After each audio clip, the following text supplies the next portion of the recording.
Al Derecho y al Revés, un programa de radio que aborda diferentes temas con una perspectiva amplia y siempre fomentando el debate respetuoso de posturas diversas.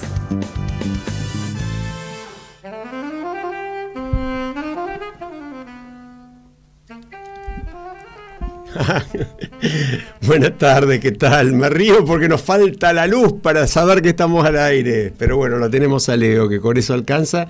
Programa número 415 de Al Derecho y al Revés. Aquí estamos con Marta Ollanarte, con Mercedes Jones. Y yo soy... Ya me olvidé mi nombre. Y bueno, sí, yo... El Druca. El Druca, ahí está. A veces lo llamamos el Druca, pero en realidad él es Alejandro Drukarov.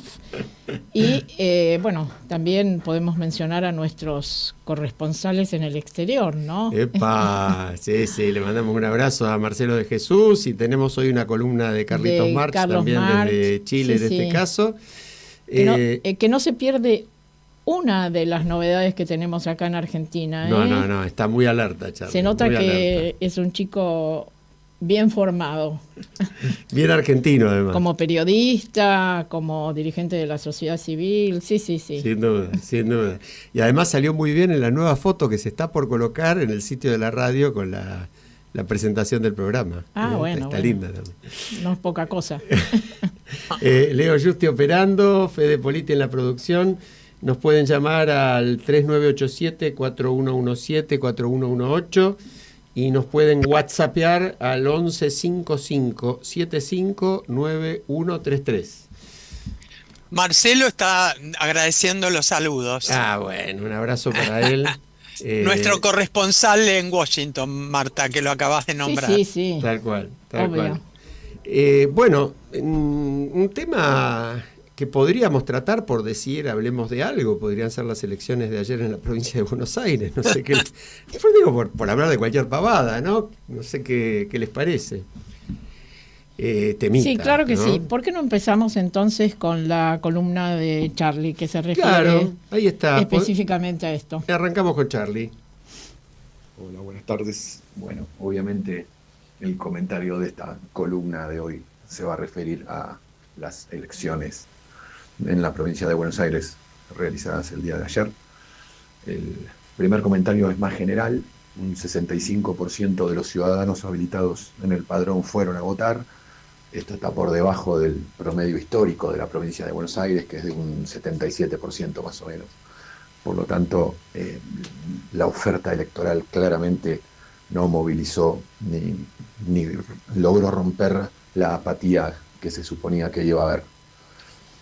Y con respecto al resultado propiamente dicho, lo primero que me gustaría poder confirmar es si este resultado en la provincia de Buenos Aires tiene una proyección nacional. En las elecciones pasadas, a las presidenciales de hace 2 años, recordemos que la fuerza de Milei perdía en todas las provincias y después ganó a nivel nacional. Entonces, si bien Milei no va a ser candidato, obviamente en estas elecciones intermedias, yo no estoy tan seguro que el resultado a nivel nacional pueda ser una proyección de lo que ocurrió ayer en la provincia de Buenos Aires. Lo segundo es hasta dónde a quien se votó para demoler se lo va a apoyar para construir. Y esto parecería ser que la elección de ayer sí empieza a dar alguna señal con respecto a qué capacidad le ve la ciudadanía de que el modelo de construcción sea llevado adelante por la persona y el gobierno que se votó para demoler lo que había y para canalizar el malestar. Y el tercer punto, me parece que sí se empieza a confirmar que la suerte del gobierno está atada a la paciencia de la gente. Y daría la sensación, por la elección de ayer, que la paciencia de la gente sigue con mecha corta. Así que ese es un dato muy importante porque se liga con los resultados que puedan tener las medidas macro en lo micro. Bueno, muchísimas gracias y les dejo un abrazo grande.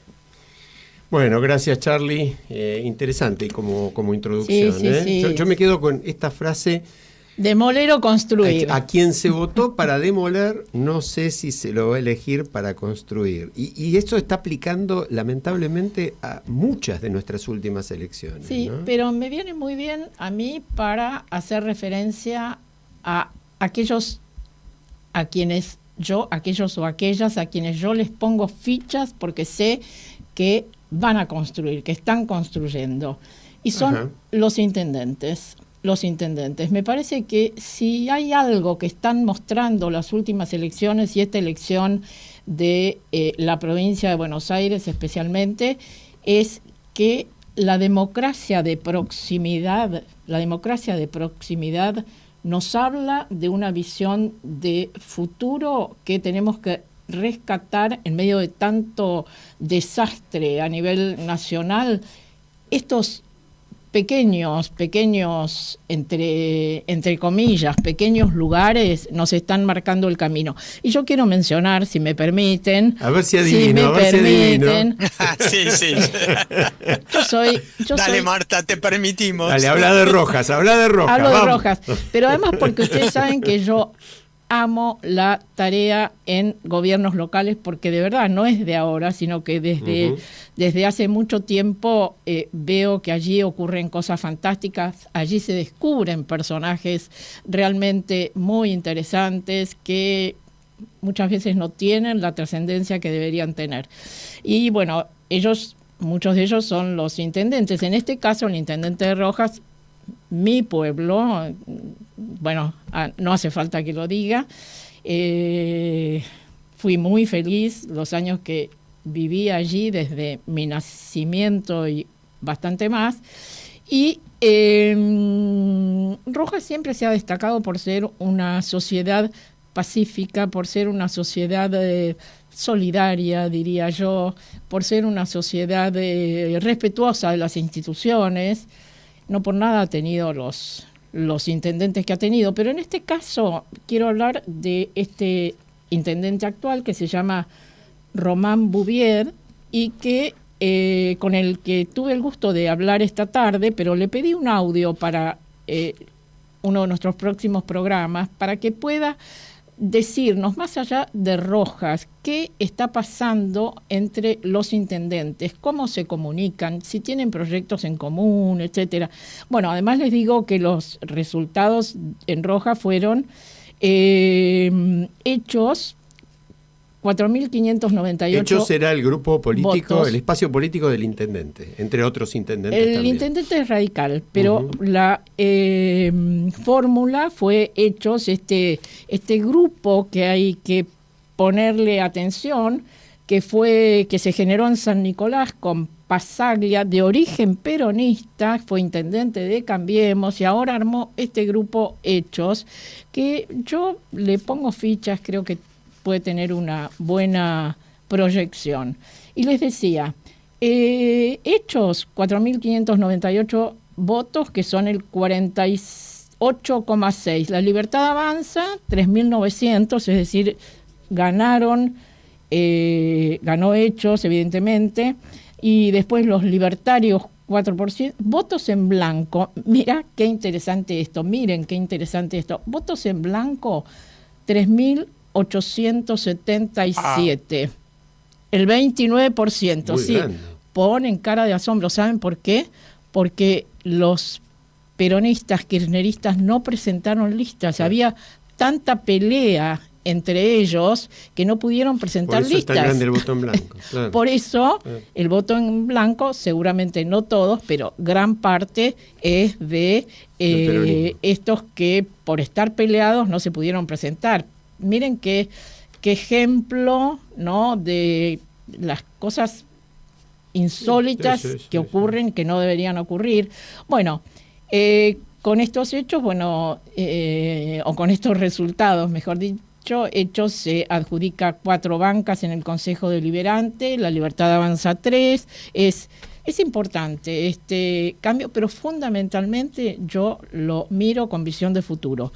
Así que le vamos a pedir al intendente Román Bouvier, y si vos también en relación... Contanos ahora un poco de Pergamino. Sí, yo creo que claro. es toda la zona, ¿no? Porque Hechos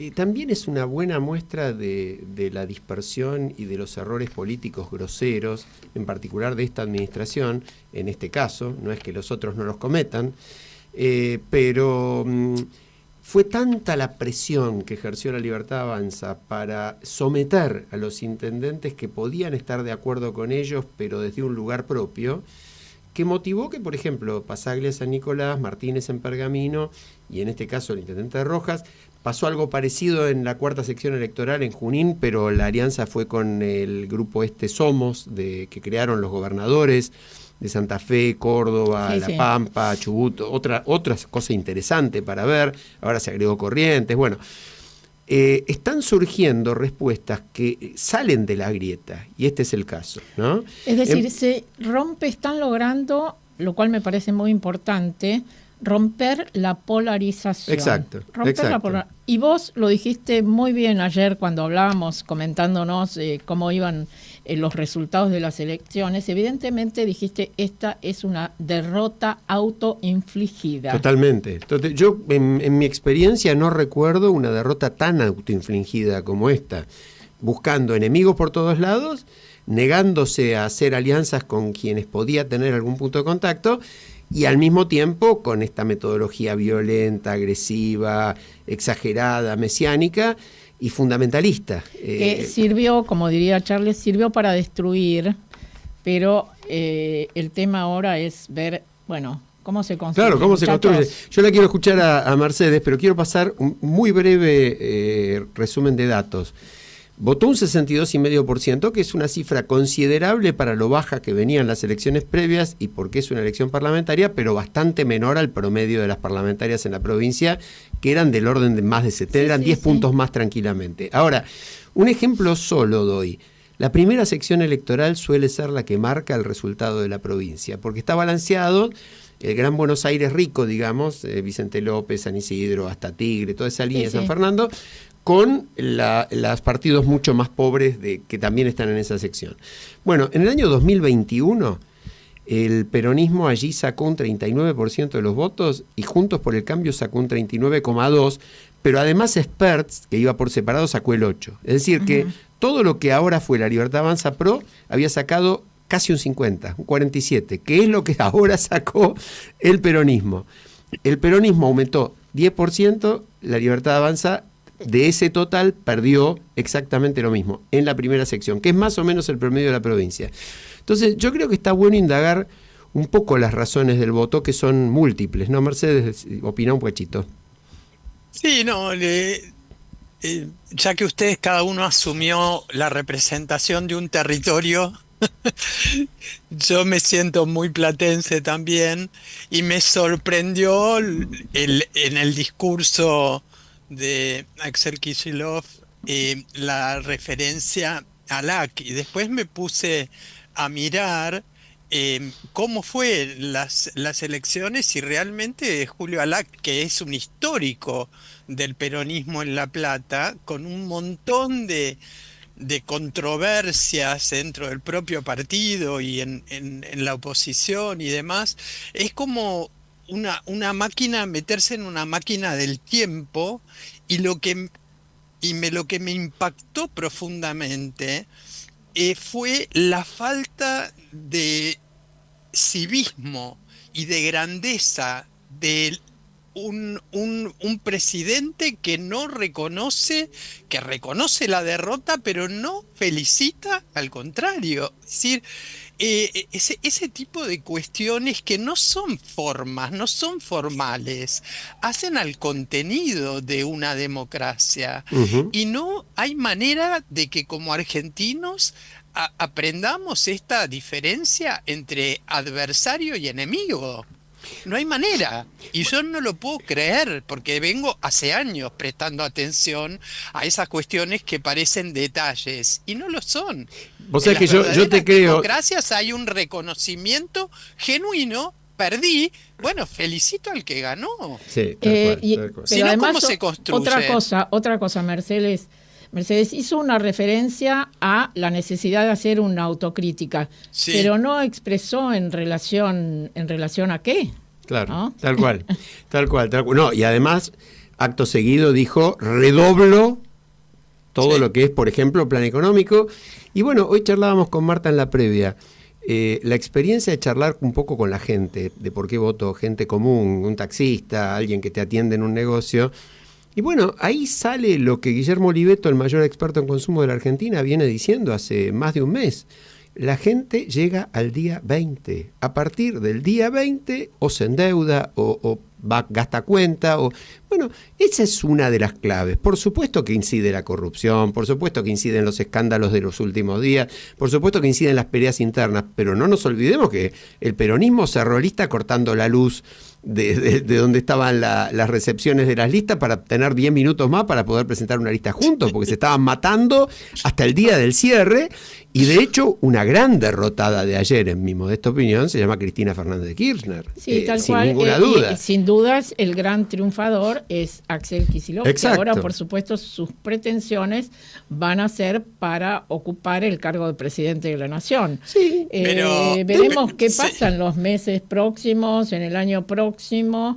Y bueno, ayer también pudimos observar todos la algarabía en ese lugar que muchos políticos llaman búnker, y acá hemos Dios. desacreditado esa palabra porque eso está referido a la guerra, y lo que Ujú. menos nos interesa es situaciones de Esa guerra. asociación. Así es. Sí, sí, Pero sí. yo Y quiero espera, decirles Mercedes, algo, ¿no? espera una Dale. cosita. Estaban allí sus ministros, estaba una cantidad de gente representativa de lo que es el gobierno o los gobiernos en la provincia de Buenos Aires. Y en relación a el búnker, entre comillas, de Milei, también había muchos, pero yo quiero destacar una ausencia en el caso de el presidente y quienes lo acompañaban. ¿Ustedes se dieron cuenta que no estaba Guillermo Franco? Sí, fue bastante Sí, visible. todos, Sí, sí. sí, tal cual. Sí. Y tengamos en cuenta, recordemos que ya estuvo internado, ¿no?, en un par de oportunidades. Ojalá que no, porque es una de las personas que aparece como más sensata, razonable, conciliador, etcétera. Bueno. Dale, Mercedes.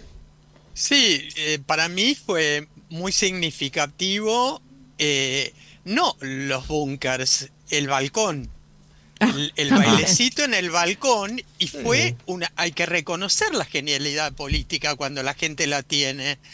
Mandó una grabación que salió antes que hablara Kicillof, donde ella hizo un llamado a la acción y además ¿cómo puedo decirlo? Nombró a su hijo y además se adjudicó el triunfo. Ahora, Entonces, Mercedes, para la gente que no entiende de política, el común, ella es una ganadora, no hace el análisis fino que están haciendo todos y que muy probablemente continúen desarrollando. Vos sabés ¿no? que yo ahí voy por Para el... mí fue un golpe impresionante eso. No, yo voy por el revés ahí. Ahí, la verdad, a mí me da la impresión de que efectivamente quiso hacer todo lo que vos decís, pero fue, primero, no había nadie.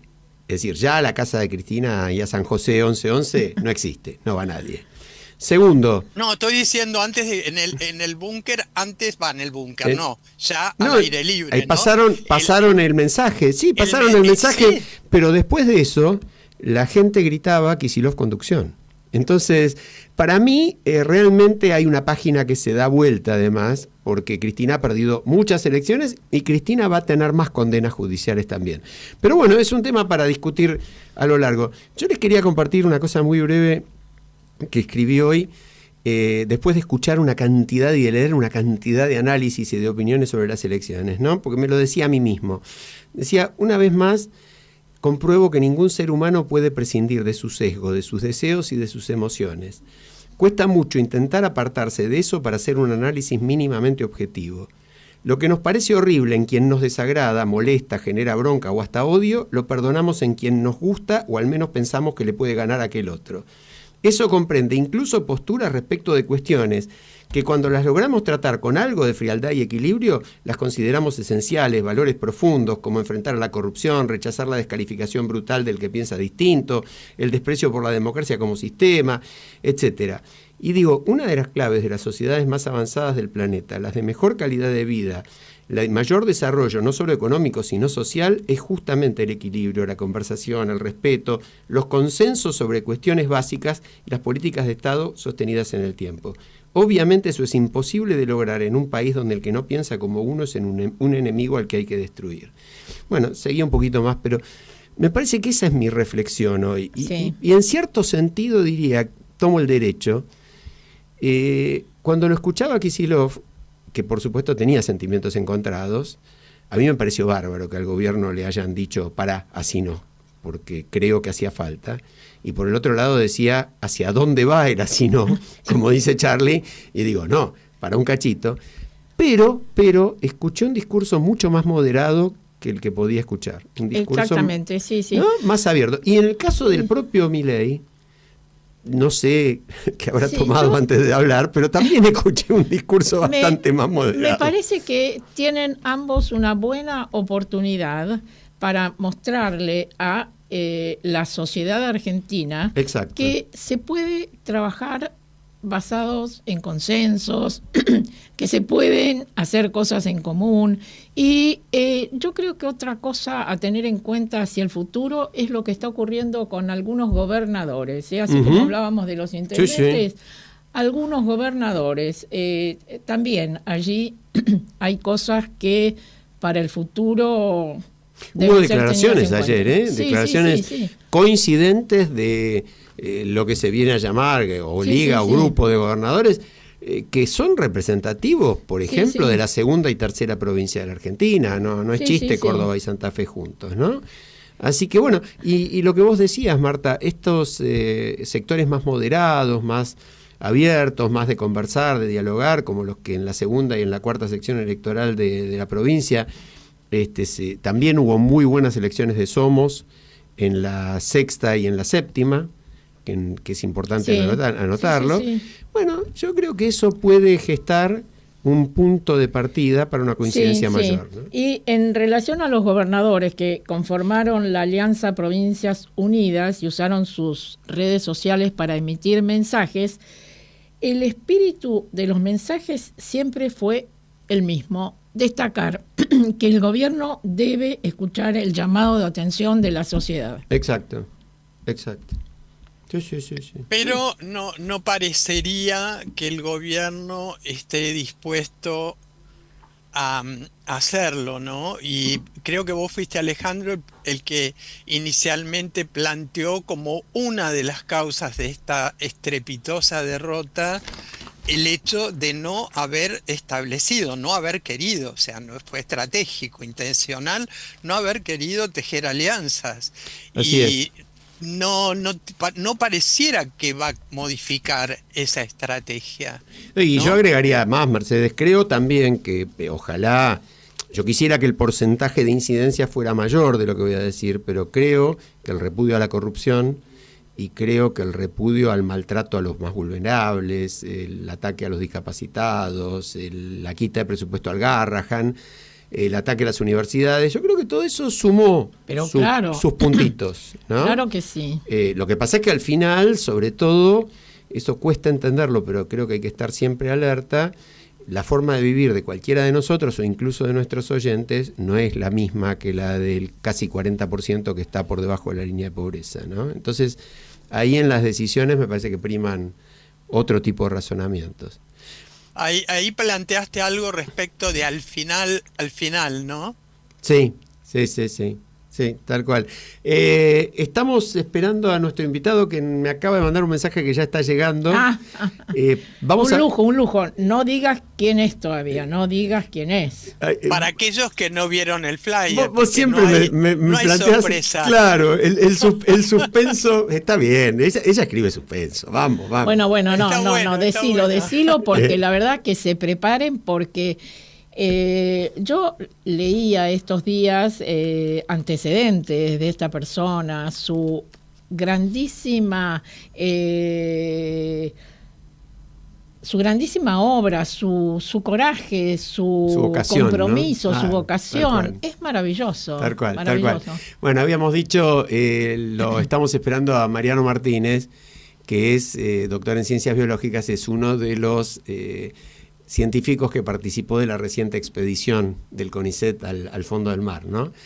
Verdaderamente una cosa extraordinaria que ha producido, por suerte, una gran conmoción en millones de argentinos y en el mundo. Ha puesto a la Argentina en el New York Times, por ejemplo, lo decía Marcelo la semana pasada. 18 millones de personas, algo Tal así, cual. han visto Tal cual. todo esto. Además, qué maravilla esto de poder transmitir en vivo desde el fondo del mar. Sí, una locura, una locura. Desde todo punto de vista es una maravilla, ¿no? La reacción de la gente, la tecnología, los descubrimientos. Bueno, vamos a disfrutar mucho con esta entrevista. Sí, yo hay un tema que quisiera mencionar porque es demasiado importante y pasó esta semana, como siempre nos pasa, en el medio de la semana y ya parece que hubiera sido hace un mes.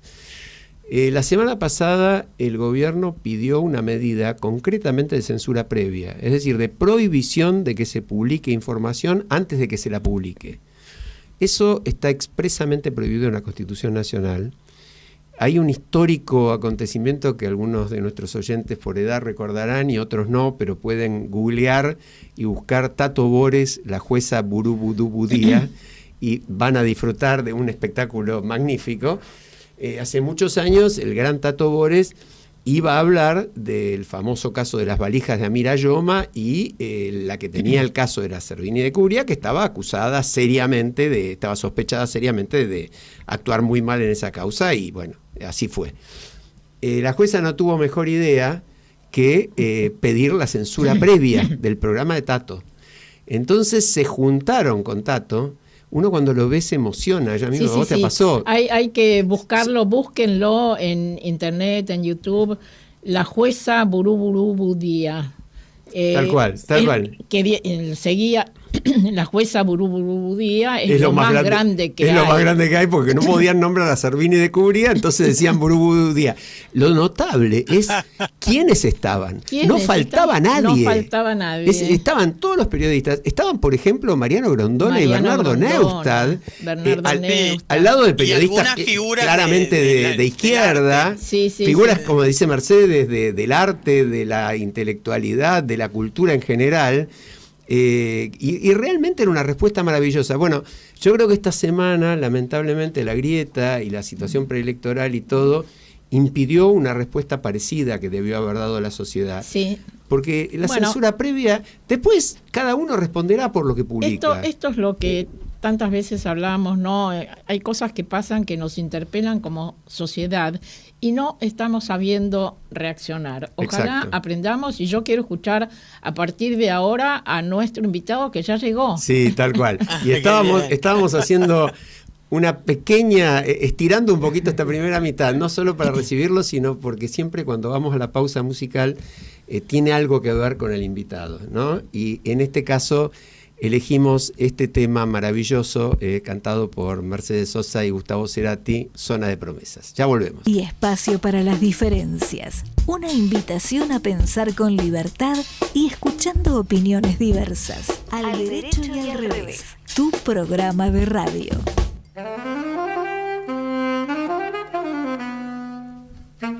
Bueno, estamos de vuelta. Decíamos que estamos con Mariano Martínez.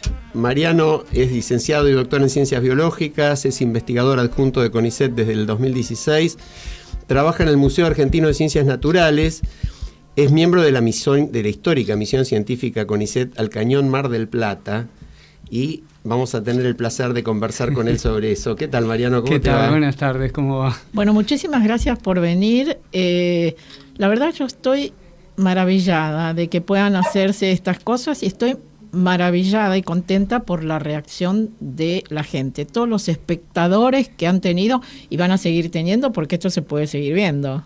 Sí.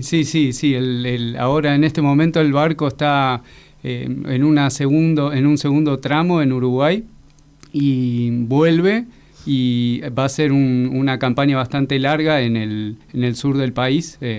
en los cañones más australes, así que sí, vamos a seguir teniendo... Contanos un poco el comienzo de todo esto y después contanos para que la gente pueda cerrar los ojos e imaginarte a vos ahí en el barco y haciendo todas las cosas que hacías y las cosas que iban descubriendo. Y en realidad la historia comienza a fines del 2023, que ahí mandamos la propuesta al Smith Ocean Institute, al SOI, que lo que hace este instituto, tiene un barco a disposición con un ROV, se llama, es un robot que se conecta con el barco y puede bajar hasta 4.500 metros de profundidad, filma, y una particularidad que tiene es que, por una cuestión propia de ellos quieren distribuir la ciencia a todo el mundo. Entonces, sus transmisiones son en vivo, estén donde estén. Y una vez que el Sebastian, que es este robot que se comanda desde el barco, está a unos 15 minutos, 10 minutos del fondo, empieza a transmitir en vivo con micrófonos abiertos. Es como... cuando decís 15, 10 minutos del fondo, ¿ese fondo cuántos metros son? Depende del lugar a donde nos lleve. Nosotros en la campaña tuvimos a 800, 600 metros, las estaciones más bajas, y 3.700 metros la más profunda. 3.700 metros. Impresionante. Tremendo. Bajo el nivel del mar. Esa fue... Casi 4 kilómetros. Claro, sí, exacto.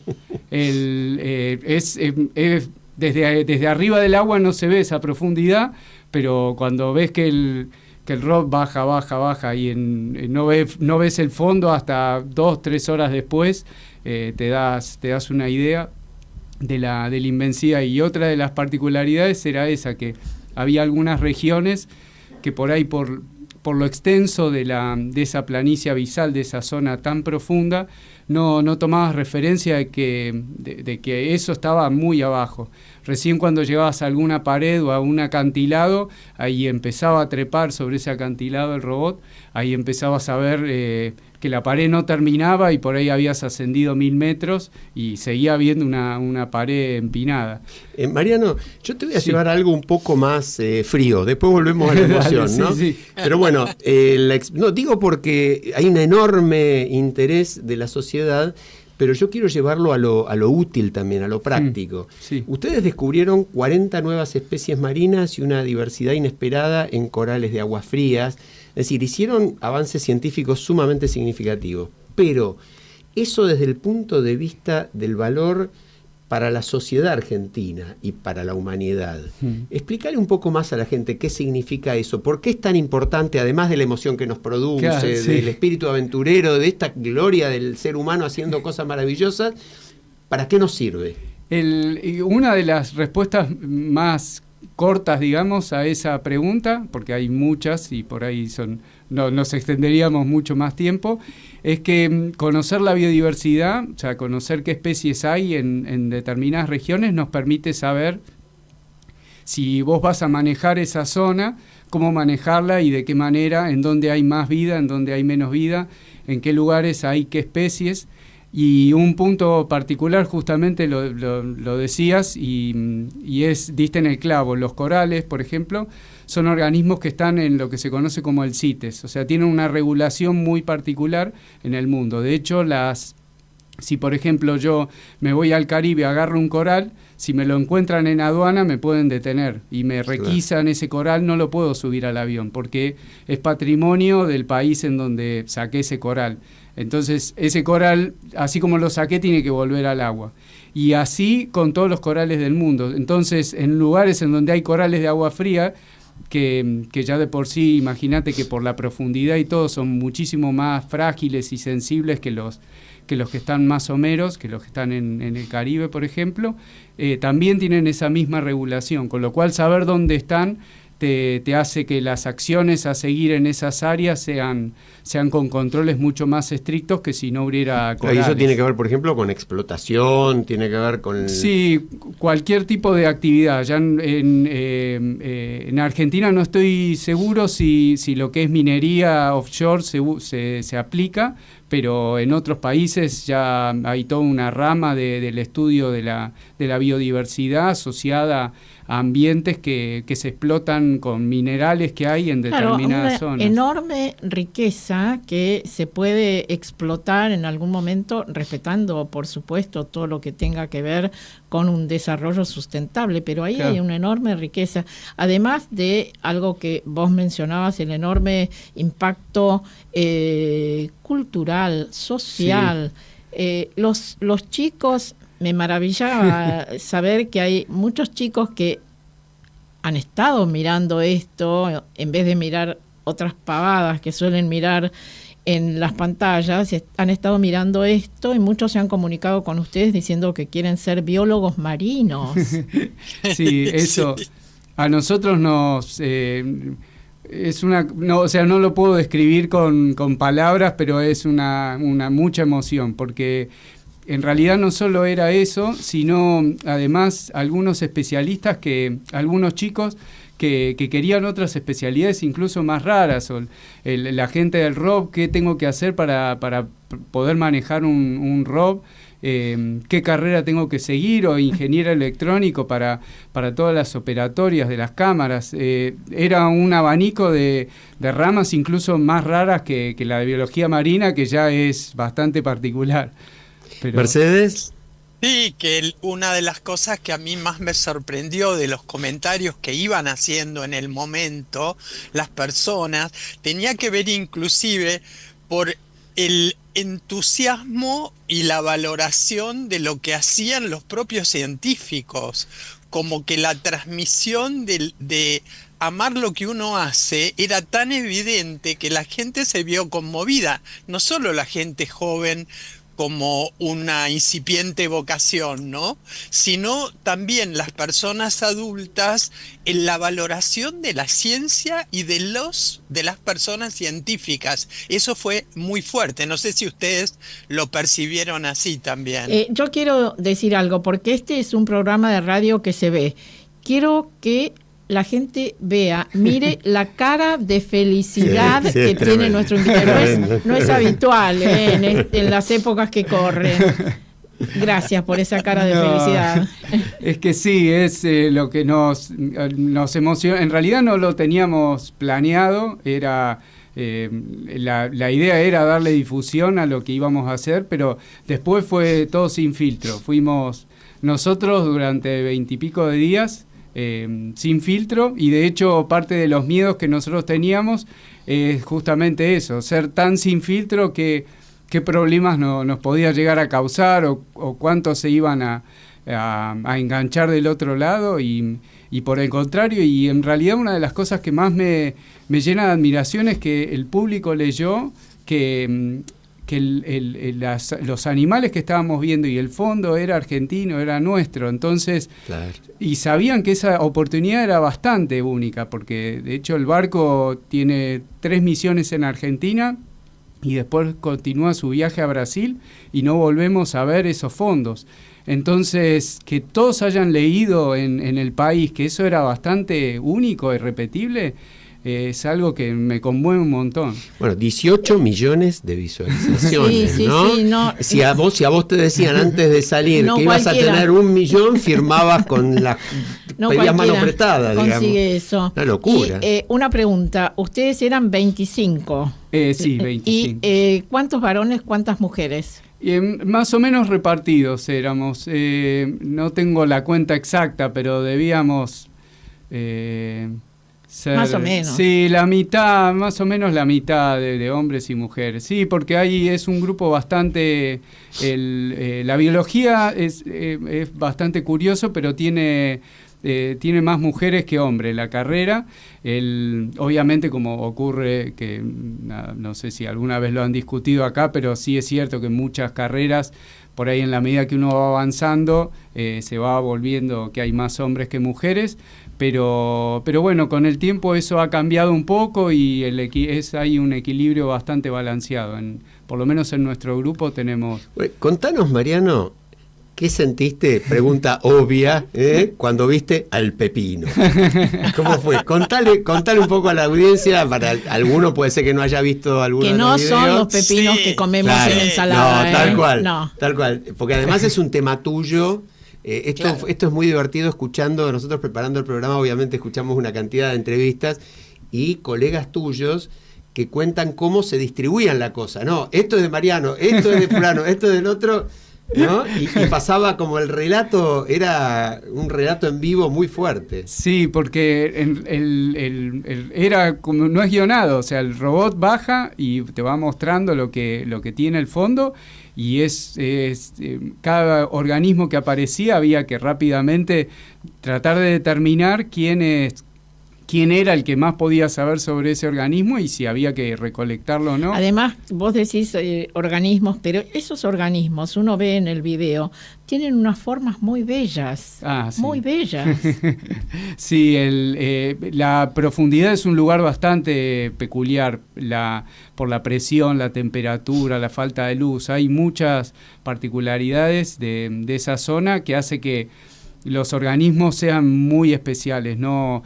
Si yo me voy a menor profundidad, es posible que no encuentre formas similares.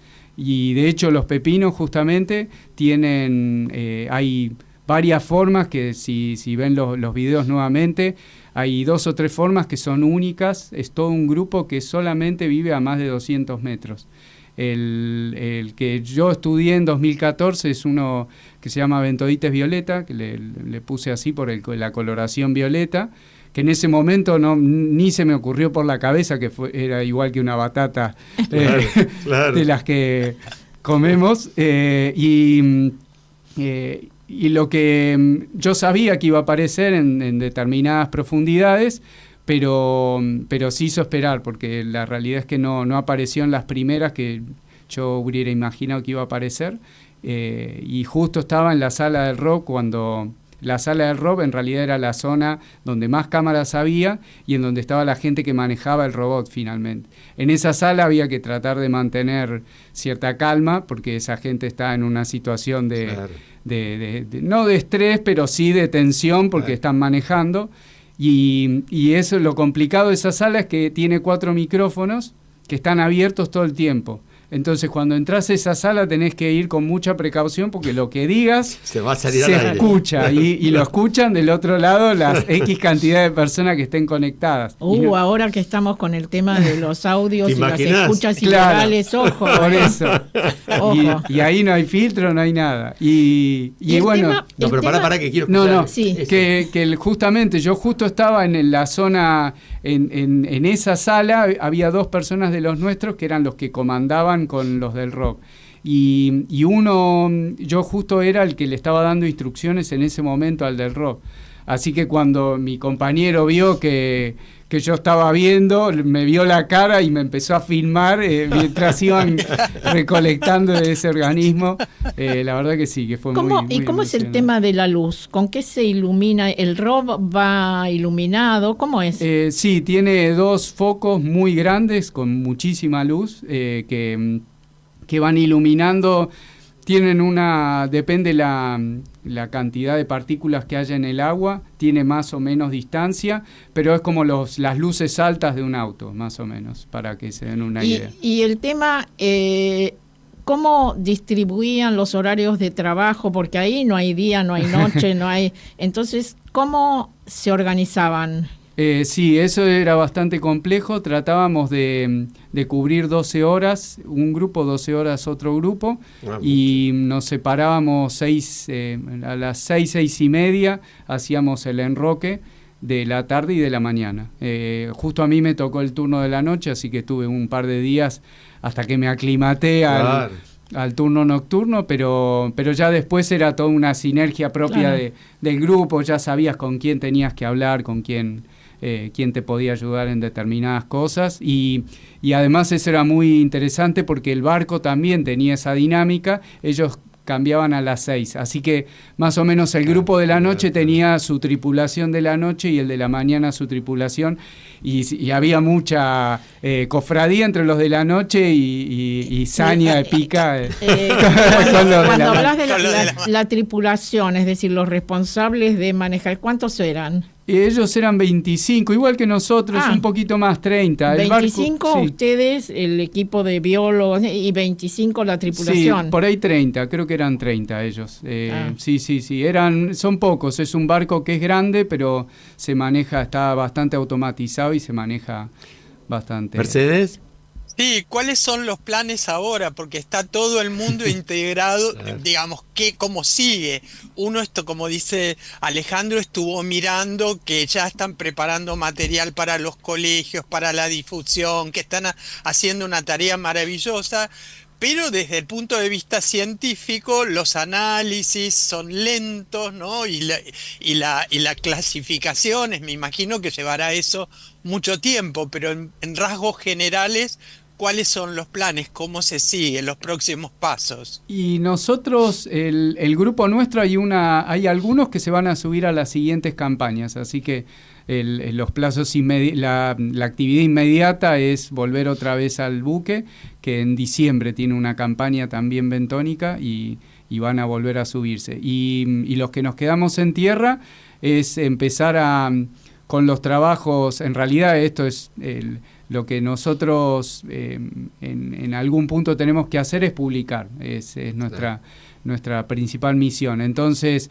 tratamos de buscar los trabajos que sean más fácilmente publicables, que el análisis que haya que hacer sea más o menos rápido y poder tener rápidamente algo para enviar a una revista, que los tiempos a veces son prolongados. El mayor periodo de espera a veces son uno hasta que manda la investigación y la revista lo termina publicando, a veces son hasta un año de trabajo, de ida y vuelta de ese trabajo. Y ya tenemos 2 o 3 trabajos que casi que del barco los terminamos de escribir, así que esos posiblemente sean los primeros y después ir de menos a más, los que llevan más tiempo, empezar a pedir subsidios a distintas entidades para empezar a avanzar con esos trabajos que son un poco más costosos. Ahí te quería llevar.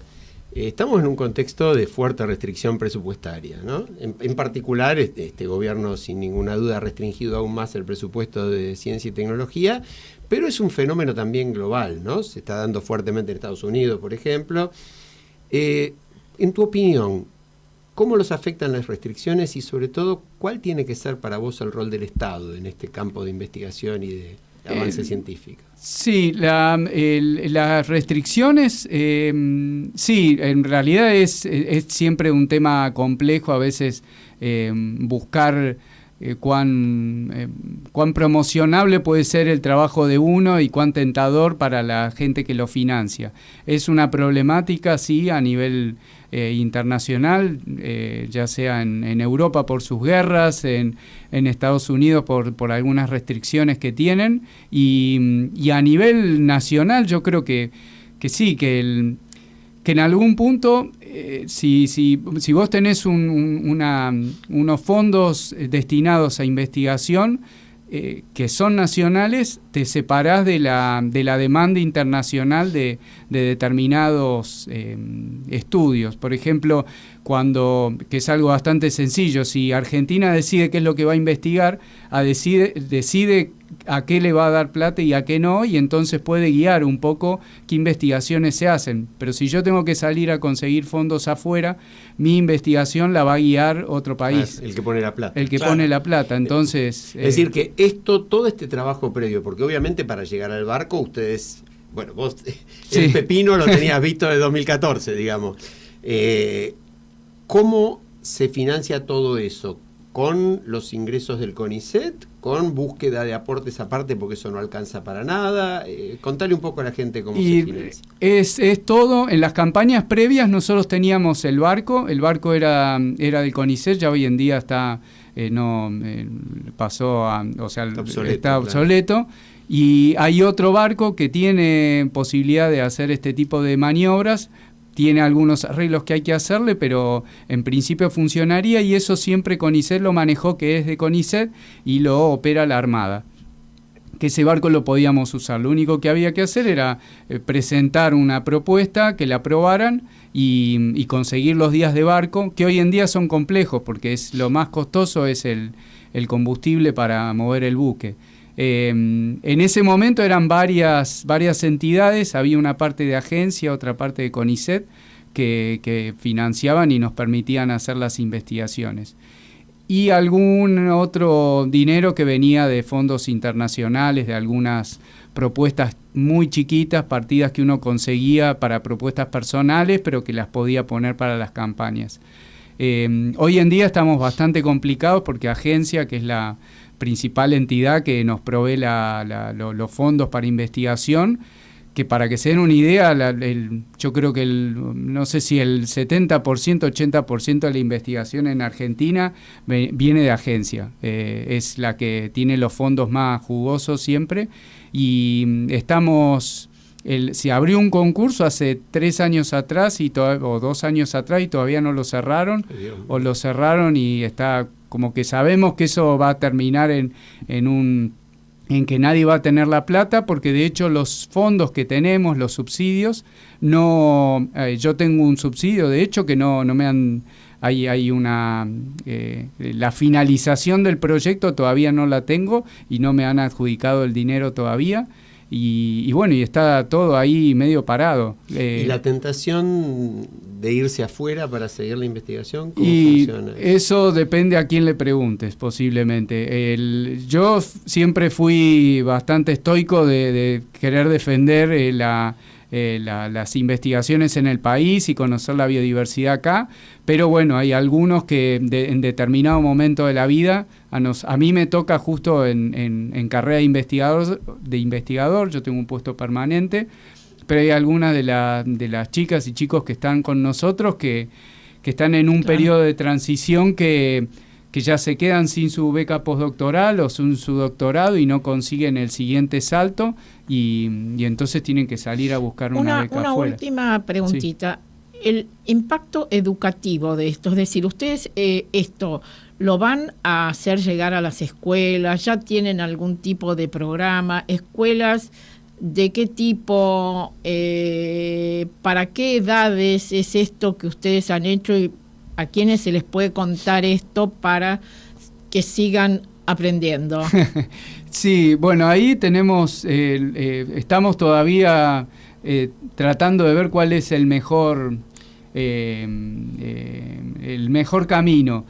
Por lo pronto sí, la idea es dar algunas charlas a algunos colegios que nos hemos comprometido, y que parte del programa del barco era eso también, era hacer charlas a los colegios desde el barco. Y la idea es seguir con eso, y bueno, el día de mañana sí, posiblemente ver a ver si se puede canalizar en algo más a largo plazo, de abrir programas o talleres a distintos colegios, pero eso también son muchos institutos de todo el país, entonces hay que ver cómo lo coordinamos para que no solo bueno, es que eso debiera coordinarse a nivel organización, claro, eso también falta, ¿no? Una Ministerio de Educación debería estar. Es el último minuto, entonces siempre Mercedes tiene que hacer